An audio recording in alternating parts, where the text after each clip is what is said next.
You see it as just Republicans asking for this, for Democrats as well? Because, I mean, I don't see why this should be a partisan issue if it's not. The IRS is going after one group over another. I mean, it was notable that a number of Democrats today, especially in a political consultant group, were calling for some sort of independent probe.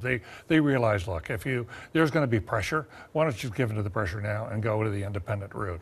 But I will tell you, I was there when we called for a special prosecutor in the Clinton administration, and it led to Ken Starr.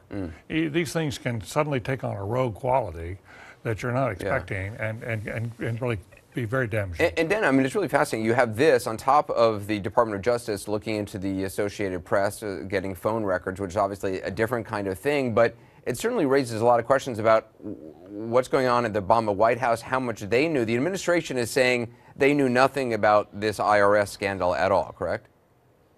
That's right. They said that Jay Carney, the White House spokesman, said that the counsel's office found out a few weeks ago that the Inspector General was doing this investigation at all. But you're absolutely right. What this does is feed into an already existing huge problem with the American people, and that is that they simply don't trust the government. That's obviously the basis for this country, but it has really gotten so much worse recently. And the fact that you have these two issues, you have the government effectively spying on and taking records from journalists, and then of course the IRS, which of course has never had the greatest reputation in the world.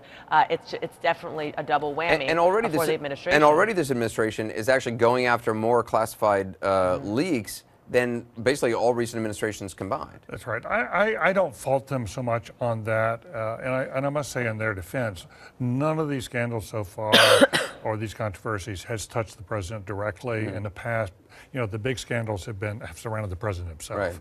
And so, and that I think is a positive thing for the administration.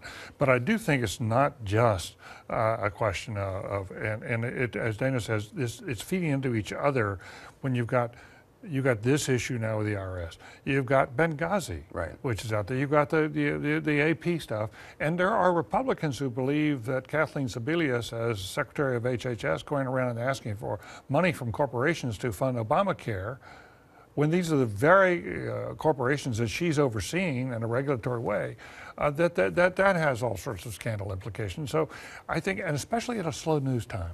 It's not a big news time politically, but it's a precious moment for the Obama administration. A lot depends on what happens in the next few weeks for his whole second term. And Anderson, just one point I want to make, though, about this whole political question. One thing this Inspector General report does say is that they have found that there was no influence outside the IRS, meaning nobody at the White House said you should target these Tea Party groups. But it's still not clear who came up with this idea.